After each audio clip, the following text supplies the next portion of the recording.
कतिपय महानुभावहरूको यस्तो विचार हुन्छ कि श्री राधा लक्ष्मीजी अथवा रुक्मिणीजीकी अवतार हुनुहुन्छ अनि त्यसै गरी ब्रजेन्द्र नन्दन श्रीकृष्ण श्री नारायण अथवा विष्णुका अवतार हुनुहुन्छ। कतिपय महानुभावको यस्तो किसिमको विचार हुन्छ। तर प्रिय भक्त भागवत, शास्त्रमा यो विचारको समर्थन गरिएको छैन, न ऐतिहासिक महापुरुषहरूद्वारा नै यो विचारको समर्थन गरिएको छ। भागवत महापुराणको त सुरुवातमै बताइयो, एते च अंशकला पुंस कृष्णस्तु भगवान स्वयं। सम्पूर्ण शास्त्र, पुराण, उपनिषद, वेदान्त सूत्रका संग्रहकर्ता स्वयं भगवानका वाङ्मय अवतार व्यास मुनिले भागवतको सुरुवातमै यो बताउनु भयो कि भागवत भनेको के हो? भागवत भनेको सर्व वेदान्त सारम ही, सम्पूर्ण वेद शास्त्र पुराण उपनिषदको सार भनेकै भागवत। भागवतको सुरुवातमै उहाँले यो घोषणा गरिदिनु भयो ताकि भागवत पढ्ने, भागवत सुन्ने श्रोता वा पाठक वृन्दलाई अब यो अलिकति पनि भ्रम नहोस् श्रीकृष्णको बारेमा कि श्रीकृष्ण को हुनुहुन्छ भनेर। उहाँले सुरुमै बताउनु भयो कि एते च अंशकला पुंस कृष्णस्तु भगवान स्वयं। कृष्ण भगवान हुनुहुन्न। व्यासजी महाराज बताउँदै हुनुहुन्छ को हुनुहुन्छ त कृष्ण? कृष्ण भगवान हुनुहुन्न, उहाँ स्वयं भगवान हुनुहुन्छ।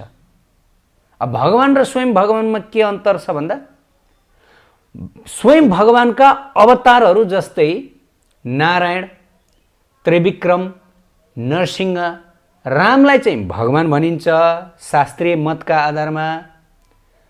तर स्वयं भगवान भनेको चाहिँ सम्पूर्ण अवतारहरू प्रकट गर्नुहुने। त्यही भएर श्रीकृष्ण स्वयं भगवान भनेर एते च अंशकला पुंस कृष्णस्तु भगवान स्वयं। व्यासजी महाराजले भन्नुभयो कि जति पनि अंश, कला, स्वांश, यी जति पनि अवतारहरू, यी सम्पूर्णको एकमात्र स्रोत भनेको श्रीकृष्ण हुनुहुन्छ। त्यसैले उहाँ भगवान हुनुहुन्न, उहाँ स्वयं भगवान हुनुहुन्छ भनेर व्यासजी महाराजले भागवतको सुरुवातमै बताउनु भयो। अब कसै कसैको मनमा लाग्न सक्छ, व्यासजी महाराजले बताउनु भयो त ठिक छ, अरू कहाँ बताइएको छ त भन्ने लाग्न सक्छ। यत्र तत्र सर्वत्र सबैतिर बताइएको छ। गर्गमुनि, गर्गाचार्य, जसले त श्रीकृष्णका ब्रजलीलाहरूको साक्षात दर्शन गर्नुभएको हो नि, श्रीकृष्णकै समयमा हुनुहुन्थ्यो नि, त गर्गमुनिले गर्ग संहितामा पनि बताउनु भएको छ कि परिपूर्णतम साक्षात श्रीकृष्ण भगवान स्वयं। वास्तवमा जति पनि भगवत स्वरूपहरू हुनुहुन्छ ती सम्पूर्ण स्वरूपहरूमध्ये परिपूर्ण स्वरूप भनेको श्रीकृष्ण। परिपूर्ण भनेको अब उहाँभन्दा माथि, उहाँभन्दा पर केही पनि छैन। भगवानका अनेक स्वरूपहरू छन् जसमा पूर्ण स्वरूप अर्थात् पूर्ण पुरुषोत्तम, अनि पूर्णोत्तर पुरुषोत्तम, अनि पूर्णतम पुरुषोत्तम, अनि परिपूर्णतम पुरुषोत्तम। त गर्गाचार्यले त अझ व्यासजी महाराज भन्दा पनि अगाडि बढेर उहाँले बताइदिनु भयो कि श्रीकृष्ण न पूर्ण पुरुषोत्तम हुनुहुन्छ, न पूर्णोत्तर पुरुषोत्तम हुनुहुन्छ, न पूर्णतम पुरुषोत्तम हुनुहुन्छ, उहाँ परिपूर्णतम पुरुषोत्तम हुनुहुन्छ। परिपूर्णतम, ल हेर्नुहोस्। अनि हाम्रा आचार्यहरूले पूर्ण कृष्ण, पूर्णोत्तर कृष्ण, परिपूर्णतम कृष्ण, पूर्णतम कृष्णको बारेमा व्याख्या गर्नुभएको छ। जसरी द्वारकाधीश कृष्ण जो द्वारकामा निवास गर्नुभएको छ, रुक्मिणी, सत्यभामा आदि महिषीहरूका साथमा, उहाँ पूर्णोत्तर कृष्ण हुनुहुन्छ। अनि मथुरामा निवास गर्नुहुने पूर्णतम कृष्ण हुनुहुन्छ। तर ब्रजमा निवास गर्नुहुने गोपिनीहरूका साथमा, विशेष गरी राधा रानीका साथमा जो आसीन हुनुहुन्छ, उहाँ परिपूर्णतम कृष्ण हुनुहुन्छ है। र अन्य जति पनि भगवत स्वरूपहरू, अंश, स्वांश, कला, अवतार जति पनि हुनुहुन्छ संसारमा, उहाँहरू सबै यिनै परिपूर्णतम श्रीकृष्णबाट नै आउनुहुन्छ भनेर गर्गजी महाराजले पनि बताउनु भएको छ। त प्रिय भक्त भागवत, अब हामी यस विषयमा अलिकति डिटेलमा चर्चा गर्न जाँदैछौँ। वास्तवमा कृष्ण तत्त्व, राधा कृष्ण तत्त्व भनेको अचिन्त्य तत्त्व हो। त्यो हामीहरूको क्षुद्र बुद्धि, हामीहरूको क्षुद्र विवेकले यो कुरा बुझ्न सकिँदैन।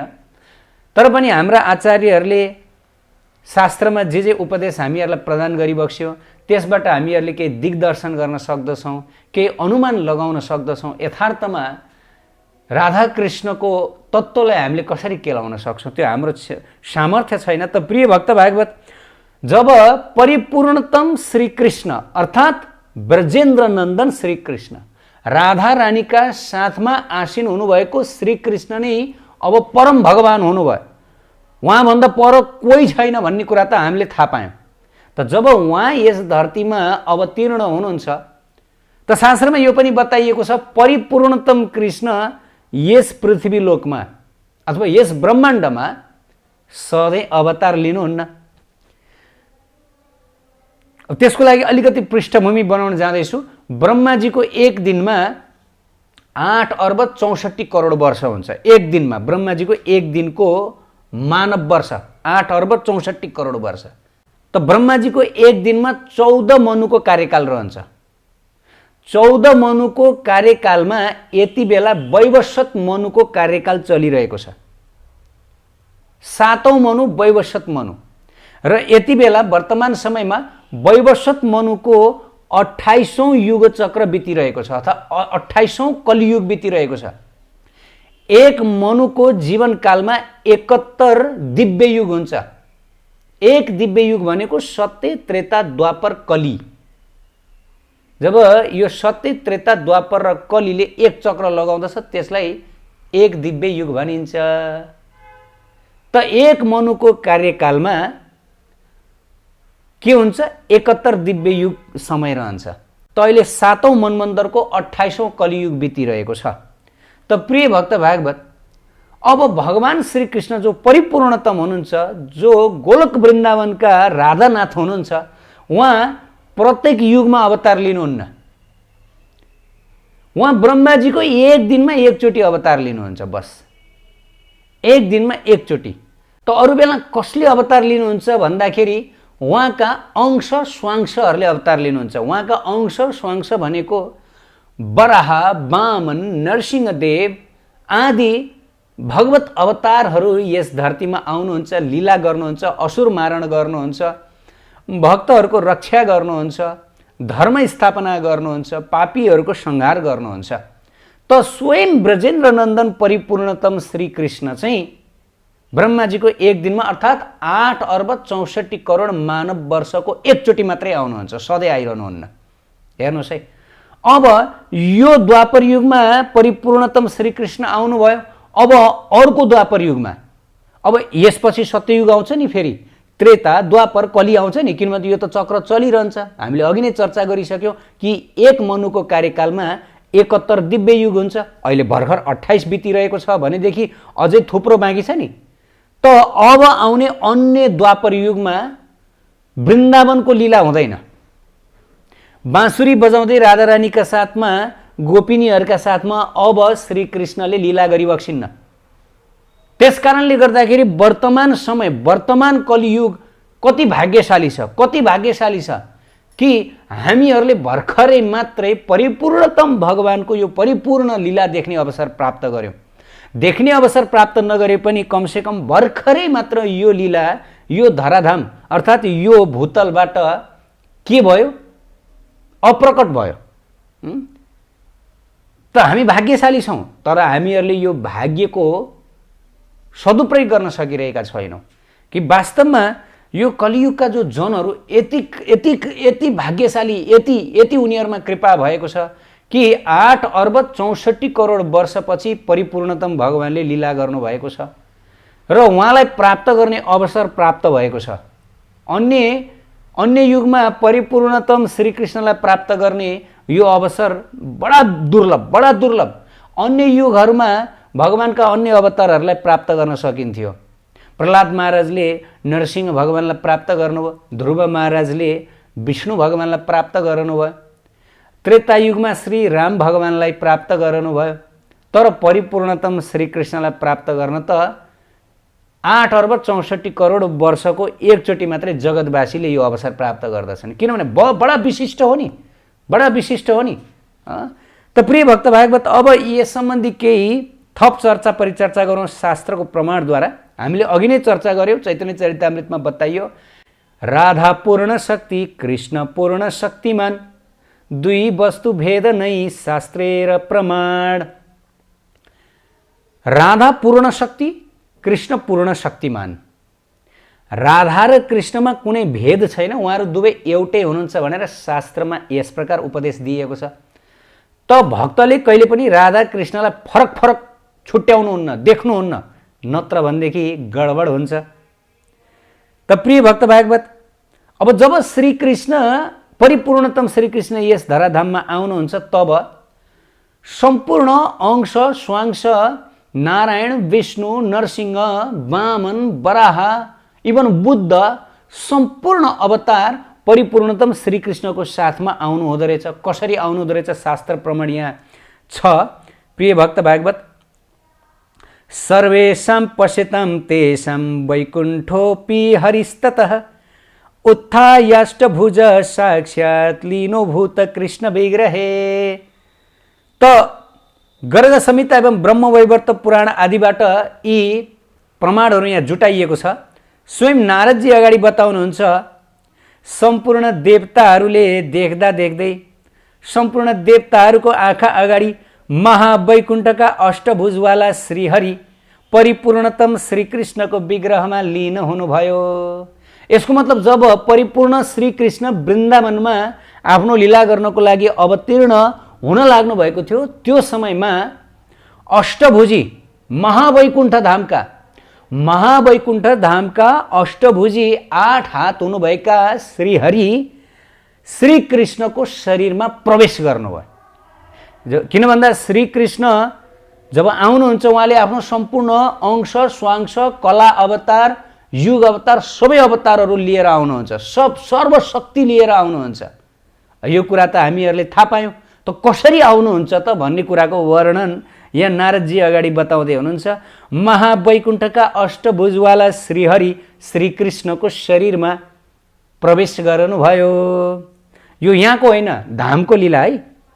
अनि त्यसपछि तथैव चागत पूर्णो नृसिंहश्चण्ड विग्रमः कोटि सूर्य प्रतीकाशो लीनो भूत कृष्ण तेजसी। त्यसपछि करोडौं सूर्य समान तेजवाला प्रचण्ड विक्रम पूर्णावतार श्री नरसिंह भगवान आएर श्रीकृष्णको शरीरमा प्रवेश गर्नुभयो। श्री नरसिंह भगवान आदि सिंह आदि मनुष्य रूपी जो भगवान हुनुहुन्छ उहाँ पनि श्रीकृष्णको शरीरभित्र आएर प्रवेश गर्नुभयो। अनि त्यसपछि अगाडि बताइयो, रथे लक्ष्य हय शुभ्रे स्थितश्च गतभांस्तत श्वेत दीपाधिपो भूमा सहस्रभुज मण्डितः। अनि त्यसै गरी महाविष्णु जो हजार हजार हातले युक्त हुनुहुन्छ र 1 लाख सेता घोडाहरू जोतिएको रथमा सवार गर्नुहुन्छ। महाविष्णुको जुन रथ छ, अब शास्त्रमा वर्णन आउँदछ महाविष्णु भनेको ती भगवान हुनुहुन्छ जसको रोमकूपबाट, यो जति पनि रोमकूप भनेको रौँका प्वालहरू, हाम्रोमा रौँ हुन्छ तर उहाँकोमा रौँ हुँदैन, रोमकूप भनिन्छ। त्यो रोमकूपबाट करोडौं करोडौं ब्रह्माण्डहरू पैदा हुने गर्दछ र फेरि लुप्त हुने गर्दछ। यति विशाल भगवान त उहाँ पनि के गर्नुभयो अरे, श्रीकृष्णको शरीरमा लीन हुनुभयो। ल हेर्नुहोस् है, श्रीकृष्ण कति विशाल, हेर्दा त फुच्चे देखिनुहुन्छ नि होइन। 16 वर्षका नव यौवनम च ब्रह्म संहितामा बताइयो। भर्खरका 16 वर्षदेखि नै राधा रानीका साथमा आसीन हुनुहुने श्रीकृष्ण पत्याउनै सकिन्न कि उहाँ कति विशाल, उहाँमा के छ भन्ने कुरा। अब हेर्नुहोस् त, अरबौं ब्रह्माण्डलाई सृष्टि गर्नुहुने जो महाविष्णु हुनुहुन्छ,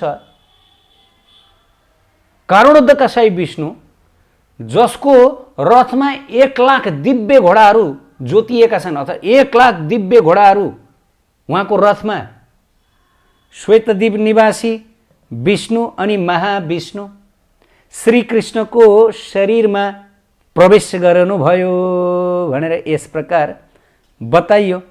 अनि आफ्नो पार्षदहरूसहित भक्तहरूसहित प्रवेश गर्नुभयो श्रीकृष्णभित्र।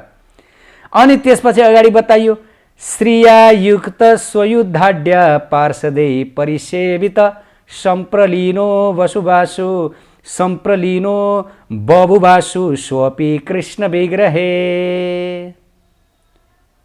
लक्ष्मीका साथमा स्वयं नारायण, श्रिया भने लक्ष्मी, लक्ष्मीका साथमा स्वयं नारायण अनि आफ्ना सम्पूर्ण अस्त्र शस्त्र सहित श्रीकृष्णकै शरीरमा लिनु हुनुभयो। स्वपि श्रीकृष्ण विग्रहे, विग्रहे भनेको शरीर। नारायण पनि लक्ष्मीजीका साथमा श्रीकृष्णको शरीरमा प्रविष्ट हुनुभयो। सबैजना ध्यान दिएर सुनौ, किन भागवतजीमा बताइयो यथा तरोर्मूल निषेचन तृप्यन्ति तत्स्कन्द भुजोपशाक प्राणोपहरस्तथेन्द्रेणम तथैव सर्व अरणम अच्युतैज। राधा कृष्णको पूजा गर्छ जसले उसले सबैको पूजा गर्यो भनेर भागवतमा किन बताए? धेरै महानुभावहरू हामीहरूलाई प्रश्न गर्ने गर्नुहुन्छ, तपाईँहरू खाली राधा राधा, खाली कृष्ण कृष्ण, अरू चाहिँ कोही पनि हुनुहुन्न जस्तो गर्नुहुन्छ, खाली राधा कृष्ण भन्ने तपाईँहरूको घमण्ड भयो भनेर कति महानुभावले हामीलाई यस्तो किसिमको टीका टिप्पणी गर्नुहुन्छ। त उहाँहरूले पनि कृपया ध्यान दिएर सुनिदिनु होला। यहाँ त्यही बताइयो, शास्त्र प्रमाणभन्दा माथि कोही पनि छैन। त यस प्रकार आपत्ति जनाउनु हुने महानुभावले यस प्रसङ्गबाट स्पष्ट रूपले बुझ्न सक्नुहुन्छ कि राधा कृष्णको उपासना गर्नाले सम्पूर्ण भगवत स्वरूपको उपासना हुने रहेछ। रामको उपासना, नरसिंहको उपासना, अनि त्यसै गरी आएर नारायणको उपासना, विष्णुको उपासना, महाविष्णुको उपासना, सम्पूर्ण भगवत स्वरूप अनि सम्पूर्ण भगवती स्वरूपको उपासना भयो। लक्ष्मीको उपासना, राधारानीको उपासना गर्दा लक्ष्मीको उपासना, सरस्वतीको उपासना, दुर्गाको उपासना, जति पनि देवी तत्त्वहरू सबको उपासना हुने रहेछ भन्ने कुरा स्पष्ट छ। अनि त्यसै गरी अगाडि बताइयो, सबैले ध्यान दिएर सुन्नु होला। अगाडि बताइयो सम्प्रलीनो बभुवासु सोऽपि श्रीकृष्ण विग्रहे तथैव चागत साक्षात् रामो राजीवलोचने धनुर्बाणधर सितो शोभितो भारतीर्भिर्वितः। यो श्लोकको अर्थ के हो भन्दाखेरि राजीवलोचन श्री रामचन्द्र धनुर्धारी, उहाँ पनि सीतो शोभितो, सीतासहित शोभित भएर श्रीकृष्णकै शरीरमा प्रवेश गर्नुभयो। सीतारामजी पनि श्रीकृष्णकै शरीरमा प्रवेश गर्नुभयो। श्रीकृष्ण विग्रहे पूर्ण सम्प्रलिनो बभुहः, त्यही बताइयो है। श्रीकृष्णको विग्रहमा उहाँहरू पनि प्रवेश गर्नुभयो। अनि त्यसै गरी तदैव चागत साक्षात् यज्ञो नारायण हरि प्रस्फुरत प्रलयाटोपजोलदग्निशिखोपम। अब यो श्लोकको अर्थ पनि के हो भन्दाखेरि यज्ञ स्वरूप नारायण हरि भगवान पनि श्रीकृष्णकै शरीरमा गएर प्रविष्ट हुनुभयो। त यस प्रकार सम्पूर्ण देवी देवताहरूले देख्नुभयो र अन्तिममा निष्कर्ष दिएर भन्नुभयो परिपूर्णतम साक्षात् श्रीकृष्णाञ्च स्वयं प्रभुम ज्ञात्वा देव स्तुतिम चक्रु परम विस्मयमागतः। सबै देवताहरू बडा विस्मित भएर भन्नुभयो हात जोडेर परिपूर्णतम साक्षात् श्रीकृष्ण हुनुहुँदो रहेछ, श्रीकृष्ण भन्दा पर कोही पनि रहेनछ।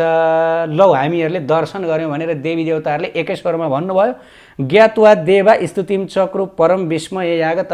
देवताहरू परम विस्मित भएर आश्चर्यचकित भएर ठुल्ठुलो आँखा पारेर उहाँहरूले त अब श्रीकृष्णको स्तुति गर्न थाल्नुभयो। श्रीकृष्ण त वास्तवमा सम्पूर्ण हुनुहुँदो रहेछ भनेर है। त प्रिय भक्त भागवत चैतन्य चरितामृतमा पनि यही बताइयो अवतारी र देहे सब अवतारे र स्थिति के न कोन रूपे कहे येन यार मती। वास्तवमा श्रीकृष्ण अवतार हुनुहुन्न, श्रीकृष्ण अवतारी हुनुहुन्छ। श्रीकृष्णलाई अवतार मतीले कहिले हेर्नुहुन्न, अर्थात् श्रीकृष्ण अवतार हुनुहुन्छ है, विष्णुको अवतार हुनुहुन्छ, नारायणको अवतार हुनुहुन्छ भनेर कहिले पनि हेर्नुहुन्न भनेर शास्त्रमा बताइयो। श्रीकृष्ण सबै अवतारहरूको मूल स्रोत। जबकि हामीहरूले श्रीकृष्णको द्वापर युगमा अवतार हुनुभन्दा अगाडि, वृन्दावनमा अवतार लिनुभन्दा अगाडि माथिको धाममा, उहाँको गोलोक वृन्दावन धाममा के भयो भन्ने घटना भर्खरै सुन्यो। सारा दिव्य देवी देवताहरूले देख्नुभयो कि श्रीकृष्णभित्र त जति पनि स्वरूप भगवत स्वरूपहरू राम, नारायण, वराह, वामन, नरसिंह सबै प्रवेश गर्नुभयो, महाविष्णु प्रवेश गर्नुभयो, सारा प्रवेश गर्नुभयो र श्रीकृष्ण अवतार आउनु हुँदाखेरि वास्तवमा उहाँहरू सबै आउनुभयो श्रीकृष्ण सँगसँगै भनेर बताइयो। त प्रिय भक्त भागवत चैतन्य चरितामृतमा पनि कृष्णदास कविराज गोस्वामीले यो प्रसङ्गलाई आदि लीला तृतीय परिच्छेद पाएर सङ्ख्या 10, 11, 12, 13, 14 पनि वर्णन गर्नुभएको छ। चैतन्य चरितामृतमा विस्तार रूपले वर्णन गर्नुभएको छ। चैतन्य चरितामृत सबै भक्तहरूले पढ्नुपर्छ। विशेष गरी राधा कृष्णको तत्त्व, भगवत तत्त्व, प्रेम तत्त्व, यो कुरालाई बुझ्नको लागि चैतन्य चरितामृत जस्तो उत्कृष्ट, रसमय, अद्वितीय ग्रन्थ सम्भवतः यो संसारमा छैन। चैतन्य महाप्रभुका महान पार्षद किन्दाज कविराज गोस्वामीले जगतलाई यस्तो ठुलो वरदान दिनुभयो, केवल चैतन्य चरितामृतको अध्ययन गरेर सम्पूर्ण शास्त्र पुराणको गूढ रहस्यलाई भक्तले सजिलै बुझ्न सक्नुहुन्छ। त प्रिय भक्त भागवत कविराज गोस्वामी बताउनुहुन्छ, तर केही व्यक्तिहरू चैतन्य चरितामृतलाई यो त्यति प्रामाणिक मान्दैनन्। किन भन्दा चैतन्य चरितामृतमा राधा कृष्णलाई सर्वोच्च मानिएको छ भनेर केही ऐश्वर्य उपासकहरू चैतन्य चरितामृत भनेको त्यति प्रामाणिक होइन भन्ने टिप्पणी गर्नुहुन्छ। तर यो गलत हो। चैतन्य चरितामृत भनेको सबैभन्दा प्रामाणिक हो, सबैभन्दा आधिकारिक हो। चैतन्य महाप्रभुका विद्वान सिद्ध पार्षदहरूले यस प्रकार महाप्रभु जो राधा भावमा अवतरित महाप्रभुका जो पार्षदहरू कसरी गलत हुन सक्नुहुन्छ, उहाँहरूको अनुभव कसरी गलत हुन सक्नुहुन्छ, जसले यो दिव्य लीलाको दर्शन गर्नुभयो, महाप्रकाशको दर्शन गर्नुभएको छ। चैतन्य महाप्रभु त स्वयं श्रीकृष्ण हुनुहुन्छ, राधा भावमा अवतरित हुनुहुन्छ, राधा कृष्ण मिलित तनु हुनुहुन्छ। त उहाँले महाप्रकाश लीलामा के गरिबक्स्यो? चैतन्य महाप्रभुले श्रीवास पण्डितको घरमा जानुभयो अनि त्यसपछि आएर श्रीवासलाई भने, हे श्रीवास, तिमीले जसलाई पुकार गरिरहेको छौ म तिम्रो अगाडि आइसकेको छु। श्रीवासले नारायणको उपासना गर्नुभएको थियो। हे नारायण, हजुर कहिले आउनु होला र यो जगतका जीवहरूको उद्धार गर्नुहोला भनेर। त चैतन्य महाप्रभुले तिमीले जसलाई पुकारिरहेको थियो, देखेनौ मलाई, चिनेनौ, म आइसकेँ, ल मेरो पूजा गर भनेर जहाँ श्रीवासले श्री नारायणको पूजा गर्नुहुन्थ्यो सिंहासन, त्यहाँ गएर भगवान चैतन्य महाप्रभु आसीन हुनुभयो अनि उहाँले महाप्रकाश लीला देखाइबक्स्यो। बडा चैतन्य चरितामृतमा यो कथा एकदमै प्रसिद्ध छ कि उहाँले सबै भक्तहरूलाई बोलाउनु भयो। रामानन्द रायलाई बोलाऊ, स्वरूप दामोदरलाई बोलाऊ, उसलाई बोलाऊ, गदाधरलाई बोलाऊ, यसलाई बोलाऊ, उसलाई बोलाऊ, सबै भक्तहरूलाई बोलाएर मुकुन्दलाई बोलाऊ, विभिन्न भावका भक्तहरूलाई, कोही राम भक्त, कोही नारायण भक्त, कोही नरसिंह भक्त, कोही राधाकृष्ण भक्त, सबैलाई चैतन्य महाप्रभुले त्यहाँ बोलाउनु भयो र लगभग 7 देखि 8 घण्टा लामो आफ्नो महाप्रकाश दर्शन गराइबक्स्यो। त्यो महाप्रकाश दर्शनमा के थियो भन्दाखेरि जो जसका भक्त हुनुहुन्थ्यो उहाँले चैतन्य महाप्रभुमा उहीँलाई देख्नुभयो। जस्तै कोही नारायण भक्त हुनुहुन्थ्यो भनेदेखि उहाँले चैतन्य महाप्रभुमा नारायणको दर्शन गर्नुभयो। चैतन्य महाप्रभुले नारायण रूपमा दर्शन दिनुभयो। अनि यदि कोही राधाकृष्ण भक्त हुनुहुन्थ्यो जस्तै राय रामानन्द, स्वरूप दामोदर, त उहाँहरूले के गर्नुभयो? चैतन्य महाप्रभुलाई राधाकृष्णको रूपमा दर्शन गर्नुभयो। अनि यदि कोही राम भक्त जस्तै मुरारी गुप्ता, उहाँले के गर्नुभयो? चैतन्य महाप्रभुको स्वरूपमा सीतारामको दर्शन गर्नुभयो। त महाप्रकाश लीला स्वयं चैतन्य महाप्रभुले यस प्रकार देखाइबक्स्यो कि सारा स्वरूपहरू आफूभित्र। त चैतन्य महाप्रभु पनि परिपूर्ण अवतार हुनुहुन्छ, स्वयं कृष्ण हुनुहुन्छ। कृष्ण र चैतन्य महाप्रभुमा कुनै अन्तर छैन। चैतन्य महाप्रभु बाहिरबाट राधारानी, भित्रबाट श्रीकृष्ण। श्रीकृष्ण चैतन्य, राधा कृष्ण नै अन्य। चैतन्य महाप्रभु राधा कृष्ण नै हुनुहुन्छ, यो शास्त्रको मत। त चैतन्य चरितामृत यस्तो प्रामाणिक, यति महान र यति प्रशंसित, त्यस समय पश्चिम बङ्गाल भनेको पुरा भारतवर्षमा सबैभन्दा विद्वान, सबैभन्दा महापण्डितहरूको राज भएको स्थान, शास्त्र वेदाङ्गमा एकदमै विख्यात प्रकाण्ड विद्वानहरूको वास त्यो समय पश्चिम बङ्गालमा हुन्थ्यो। चैतन्य महाप्रभु जुन स्थानमा आउनुभयो, नवद्वीपमा, त अब किन्दाज कविराज गोस्वामी उहाँको व्यक्तित्वमा यस प्रकार प्रश्न चिन्ह लगाउन सकिन्छ कि चैतन्य चरितामृत भनेको प्रामाणिक होइन भनेर? यो नितान्त गलत चेष्टा हो। चैतन्य चरितामृत चैतन्य महाप्रभुका पार्षद भक्तहरूलाई यस प्रकारको आक्षेप लगाउनु यो भगवत अपराध हो, महान भगवत अपराध हो प्रिय भक्त भागवत। त्यसकारणले कहिले पनि हामीहरूले यस्ता अपराधी व्यक्तिहरूको सङ्ग गर्नुहुन्न जसले चैतन्य महाप्रभुको जो युगावतार, प्रेम अवतार, जसले यो जगतका पतितभन्दा पतितहरूलाई पनि प्रेम प्रदान गर्नुभयो। यो प्रेम भनेको कुनै युगमा कुनै अवतारले प्रदान गर्नुभएको थिएन। अन्य युगमा भगवानले 5 किसिमको मुक्ति प्रदान गर्नुभयो।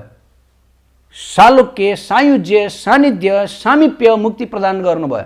भगवानले के भन्नुभयो? म प्रेम सबैलाई प्रदान गर्दिनँ, म मुक्ति प्रदान गर्दछु, तर प्रेम म यति सजिलै प्रदान गर्दिनँ। तर चैतन्य महाप्रभु यति दयालु, यति कृपालु अवतार हुनुहुन्छ, जसले यो जगत जीव प्रतिको जुन दया भावको कारणले गर्दाखेरि दुर्लभ भन्दा पनि दुर्लभ, दुर्लभ, देवताहरूले पनि पाउन नसक्ने कृष्ण प्रेम प्रदान गर्नुभयो। देवी देवताहरू पनि, महादेव ब्रह्माजी पनि यो जुन मानव देहलाई देखेर चाहिँ, विशेष भारतवर्षमा जुन मानव देह छ यो देखेर उहाँहरू पनि लोभिनुहुन्छ अरे। ओहो, हेर त यी मनुष्यहरूको कति ठुलो भाग्य कि चैतन्य महाप्रभुको कृपा प्राप्त गरेर, प्रेम प्राप्त गरेर प्रभुको चरण सेवा प्राप्त गर्न पाउने भए। ओहो भनेर चकित पर्नुहुन्छ। त प्रिय भक्त भागवत, त कविराज गोस्वामी अगाडि बताउनुहुन्छ, स्वयं भगवान र कर्मनाय भारहरण, स्थितकर्ता विष्णु करे जगत पालन, किंतु कृष्णेर सेई है अवतार काल, भारहरण काल ताते हैल मिसाल। यहाँ के बताउनुहुन्छ कविराज गोस्वामी? जगतको भारहरण गर्नु, असुर मारण गर्नु, दुष्टहरूको संहार गर्नु, यो परिपूर्णतम भगवान श्रीकृष्णको कार्य होइन। अगाडि बताउनुहुन्छ यो कार्य त विष्णुले गर्नुहुन्छ।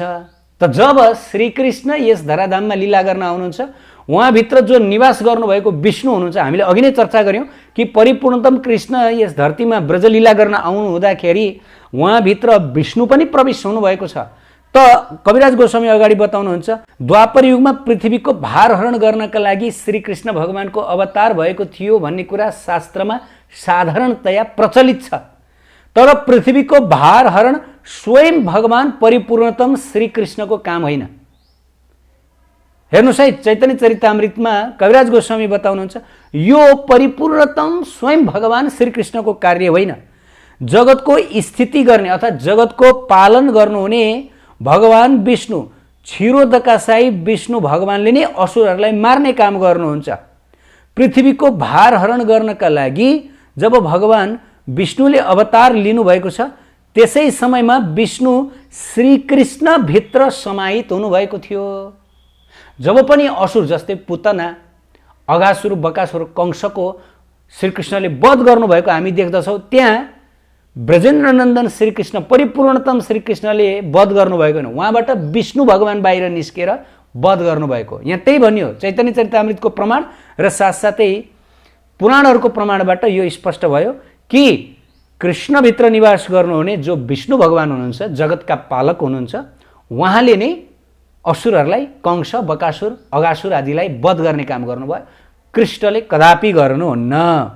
त प्रिय भक्त भागवत, यहाँ त्यही बता, नारायण चतुर्व्यो मत्स्याद्य अवतार, युग मनमन्तार यत आछे आर, सबै आशी कृष्ण अङ्ग है अवतीर्ण, यसै अवतार कृष्ण भगवान पूर्ण। कविराज गोस्वामी अगाडि बताउनुहुन्छ, नारायण चतुर्भुज जति पनि अवतार, वासुदेव, अनिरुद्ध, प्रद्युम्न, वासुदेव, शङ्कर्षण, प्रद्युम्न, अनिरुद्ध, भगवानका अनन्त अनन्त चतुर्भुज स्वरूपहरू छन् वैकुण्ठमा।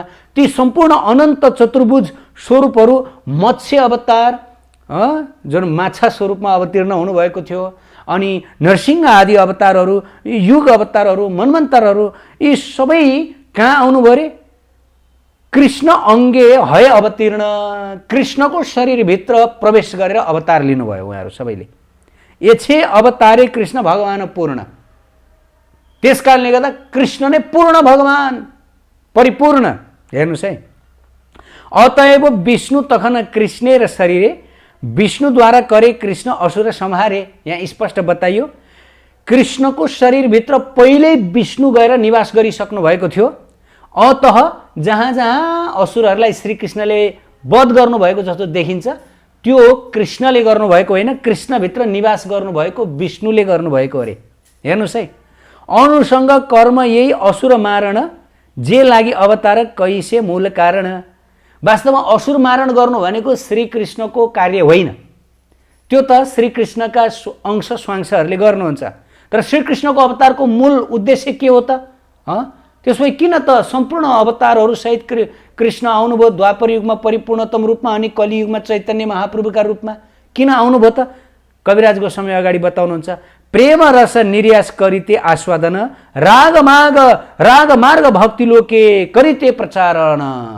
हेर्नुहोस् है, प्रेम रस वास्तवमा वृन्दावनको जुन प्रेम रस, ब्रजवासी भक्तहरूले भगवानलाई प्रेम गरेर जुन प्रेम रसको आस्वादन भक्त र भगवानले गर्नुभएको छ, हो यही प्रेम भक्ति जगतवासीलाई प्रदान गर्नको लागि भनेर नै श्रीकृष्ण अवतीर्ण हुनुभयो।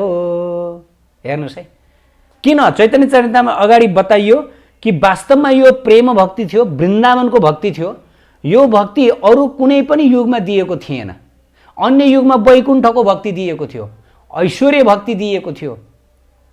ऐश्वर्य भक्ति भनेको भगवानको प्रेम शिथिल, किनकि जहाँ ऐश्वर्य प्रधान रहन्छ त्यहाँ प्रेम शिथिल रहन्छ। जस्तै संसारी उदाहरणमा पनि के हुन्छ भन्दाखेरि जब कोही हाम्रा व्यक्ति हुनुहुन्छ, हाम्रो मान्छे जब मन्त्री बन्दछन्, एकदमै ठुलो पदमा पुग्दछ, ऐश्वर्यशाली बन्दछ, त्यसपछि के हुन्छ भनेर हामीलाई अड फिलिङ हुन्छ। हाम्रो उसँगको घनिष्ठता अब के हुन्छ, अब शिथिल बन्छ। हामी उसलाई सम्मान गर्न थाल्छौँ, अब हात जोड्न थाल्छौँ, उप्रति अब सम्मानको भाव प्रकट हुन्छ, अब उप्रति आत्मीयता। जबकि त्यो मित्र भनेको पहिला गाउँमा सँगै अँगालो हालेर खेल्ने कुद्ने गर्दथ्यौँ, हो कि होइन? यो उदाहरण छ नि। त ऐश्वर्य भावमा के हुन्छ भन्दाखेरि भक्तले भगवानलाई हात जोड्छ, प्रशंसा गर्दछ, हे प्रभु हजुर जगदीश्वर हुनुहुन्छ, हजुर जगतका राजा हुनुहुन्छ, हजुर पालनहार हुनुहुन्छ भनेर यस प्रकार प्रार्थना स्तुति गर्दछ। यो स्थितिमा, यो भावमा प्रेम के हुन्छ? प्रेम भनेको दबिन्छ, प्रेम भाव प्रकट हुन सक्दैन। जब कोही व्यक्ति महान हुनुहुन्छ भन्ने कुरा थाहा हुन्छ, त्यसपछि प्रेम प्रकट हुन सक्दैन, त्यसपछि सम्मान प्रकट हुन्छ। जहाँ सम्मानको भाव हुन्छ त्यहाँ प्रेम भाव हुँदैन, हैन त? त प्रिय भक्त भागवत, उदाहरण शास्त्रमा दिएको छ। जब भगवानले आफ्नो ऐश्वर्य देखाउनु भयो, भगवत गीताको कथन गर्ने क्रममा विश्वरूप देखाउनु भयो, सम्पूर्ण कुरा आफूभित्र देखाउनु भयो, त्यसपछि अर्जुनले हात जोडेर, त्योभन्दा अगाडि मित्र जस्तो एकदम सख्य भावमा व्यवहार गरिरहनु भएको थियो। अर्जुनले सख्य भावमा भगवानसँग बोलिरहनु भएको थियो। अब सख्य भावमा होइन, हात जोडेर तुरुन्त प्रणाम गर्नुभयो। तुरुन्त प्रणाम गरेर, हे प्रभु मलाई माफ गर्नुहोस्, मैले तपाईँलाई साथी सोचेँ, मैले तपाईँलाई यस प्रकार सख्य भावमा मैले तपाईँलाई कहिले के भनी, कहिले मलाई माफ गर्नुहोला, मलाई माफ गर्नुहोला भनेर पछि माफ माग्नुभयो। त प्रिय भक्त भागवत, धेरै उदाहरण छ। जस सुदामाजी सखाको भावमा कृष्णको दर्शन गर्न भनेर जानुभयो, तर जब देख्नुभयो द्वारकाको अपूर्व ऐश्वर्य देख्नुभयो, अपूर्व ऐश्वर्य देखेपछि सुदामाजीले त्यो आफूसँग ल्याउनु भएको त्यो जुन चामल छ त्यो दिनै चाहनु भएन। ओहो, यति महान भगवान, यति शक्ति, यति ऐश्वर्यशालीलाई के मेरो यो चामलको आवश्यकता पर्छ भनेर उहाँको त्यो प्रेम दबियो, ऐश्वर्यले जित्यो। त वैकुण्ठादि लोकहरू भनेको त्यो ऐश्वर्य धाम हो। भगवानको प्रेम भन्दा पनि ऐश्वर्य प्रदान हुन्छ। प्रेम हुँदै नहुने पनि होइन, तर प्रेम गौण रहन्छ, प्रेम भन्दा ऐश्वर्य प्रदान रहन्छ। भगवानमा सम्मानको भाव ज्यादा हुन्छ र भगवान पनि सम्मानै चाहनुहुन्छ त्यो स्थानमा, ती धामहरूमा। तर वृन्दावनको भक्ति त्यो होइन। वृन्दावनमा भगवान पनि सम्मान चाहनुहुन्न, भक्त पनि सम्मान गर्न चाहँदैन। वृन्दावन भनेको वास्तवमा यस्तो धाम हो, नितान्त फरक धाम हो वैकुण्ठ भन्दा। वृन्दावनको भक्ति र वैकुण्ठको भक्ति नितान्त फरक छ। वृन्दावनको भक्ति भनेको राग भक्ति हो। यहाँ त्यही भन्यो, चैतन्य महाप्रभु राग मार्गको प्रचार गर्न आउनुभएको हो। आजकल केही भक्तहरू भन्ने गर्नुहुन्छ, होइन महाप्रभु वैदी भक्तिको प्रचार गर्न आउनुभएको। वैदी भक्ति भने वैकुण्ठ भक्ति, ऐश्वर्य भक्ति होइन। वैदी भक्ति प्रचार गर्नु चैतन्य महाप्रभु आउनुभएको होइन, उहाँ राग भक्ति, वृन्दावनको भक्ति। वृन्दावनको भक्तिमा पनि भगवानले अगाडि बताउनुहुन्छ कि गोपिनीहरूको जुन भक्ति छ त्यो भक्तिबाट भगवान जति प्रसन्न हुनुहुन्छ, अरू भक्तिबाट त्यति प्रसन्न हुन सक्नुहुन्न। हेर्नुहोस् है, त त्यही गोपिनीहरूको भक्ति मञ्जरी भावको जगतवासीलाई प्रचार प्रसार गरेर उनीहरूलाई परम परम परम सिद्धि प्रदान गर्नको लागि, भक्तिको परम चरम अवस्था प्रदान गर्नको लागि भनेर चैतन्य महाप्रभुले अवतार लिनुभएको हो, राग भक्तिको प्रचार गर्नको लागि। ब्रज भक्ति, वृन्दावनमा जति पनि भक्तहरू हुनुहुन्छ उहाँहरू सब राग भक्तहरू, अर्थात् त्यहाँ ऐश्वर्य गौण, त्यहाँ भगवानको ऐश्वर्यलाई स्वीकार गरिन्न, भगवानको ऐश्वर्यलाई हेरिन्न। जब माता यशोदाले लट्ठी लिएर भगवानलाई लखेट्नु भयो त्यो बेलामा त्यहाँ ऐश्वर्य माताले देख्नु भएन। उहाँ स्वयं भगवान अनन्तकोटि ब्रह्माण्डका नायक हुनुहुन्छ भन्दाखेरि पनि माता यशोदालाई यो कुरा चित्त बुझेन। ऊ जोसुकै होस्, ऊ मेरो पुत्र हो, ऊ मेरो छोरो हो भनेर माता यशोदाले लट्ठी लिएर धपाउनु भयो, बाँधेर राख्नुभयो। त के भयो भन्दाखेरि यहाँ ऐश्वर्य दबियो, प्रेम प्रकाशित भयो। अनि त्यसै गरी सखाहरू भगवानको बुई चढ्नुहुन्छ, भगवानलाई त्यसबाट आनन्द पनि आउँछ। हो, यो वृन्दावनको भाव। अन्तिममा सर्वोत्कृष्ट उन्नत उज्जवल भनेको के हो? जब गोपिनीहरूले श्रीकृष्णलाई गाली गर्नुहुन्छ, अरे लम्पट, अरे यस्तो उस्तो भनेर जब गाली गर्नुहुन्छ, गलौजहरू गर्नुहुन्छ, त्यो देखेर त झन् भगवान प्रसन्न हुनुहुन्छ, खुसी रहनुहुन्छ। ओहो हो, सधैँभरि गोपिनीहरूको वरिपरि घुमिरहनुहुन्छ, राधा रानीसँग सँगै बस्नुहुन्छ। त यस किसिमको भक्ति श्रीकृष्णले प्रचार गर्न भनेर आउनुभयो। त प्रिय भक्त भागवत, त यो जुन प्रेम भक्ति छ, ब्रजको प्रेम भक्ति, विशेष गरी गोपिनीहरूको गोपी भावको प्रेम भक्ति, त्यसमा पनि मञ्जरी भावको प्रेम भक्ति, यो भक्ति धेरै लामो समयदेखि जगतवासीलाई प्रदान गरिएको थिएन, प्रदानै गरिएको थिएन। त्यस समय वैकुण्ठ भक्ति प्रदान गरिएको थियो, अयोध्या भक्ति प्रदान गरिएको थियो, द्वारका भक्ति प्रदान गरिएको थियो, इभन गोलोक वृन्दावनको सखी भक्ति, गोपी भक्ति पनि प्रदान गरिएको थियो। तर मञ्जरी भावमा आफ्नो स्वसुख वासना रहित भएर जुन भगवानको पूर्ण आनन्दको लागि जब त्यो सेवा गर्ने त्यो भाव प्रदान कहिले पनि गरिएको थिएन कुनै युगमा। त त्यही उन्नत उज्जवल रस भक्ति प्रदान गर्नको लागि भनेर भगवानले अवतार लिनुभयो भनेर शास्त्रमा महापुरुषहरूद्वारा वर्णन गरिएको छ। त प्रिय भक्त भागवत, असुरहरूको वध गर्ने यो कृष्णको काम होइन, विष्णुको काम हो। कृष्णको काम के? प्रेम भक्ति, ब्रज भक्ति, जसमा पनि मञ्जरीहरूको भक्ति, सखी मञ्जरीहरूको भक्ति नै सर्वश्रेष्ठ हो। त्यही नै कलियुगका जनहरूमा भगवानको विशेष कृपा हो। त यदि जो भाग्यमानी हुनुहुन्छ उहाँहरूले चैतन्य महाप्रभुको यो विशेष कृपा प्राप्त गरी यस मार्गमा आबद्ध भएर, चैतन्य महाप्रभुको यो प्रेम भक्तिको मार्गमा आबद्ध भएर सङ्कीर्तन गरेर, गुरु दीक्षा ग्रहण गरेर महाप्रभुको कृपा प्राप्त गर्न सक्नुहुन्छ। उहाँहरू भाग्यमानी हुनुहुन्छ भनेर भागवतमा बताइयो, बडा विद्वान हुनुहुन्छ भनेर भागवतमा बताइयो। जय श्री राधे।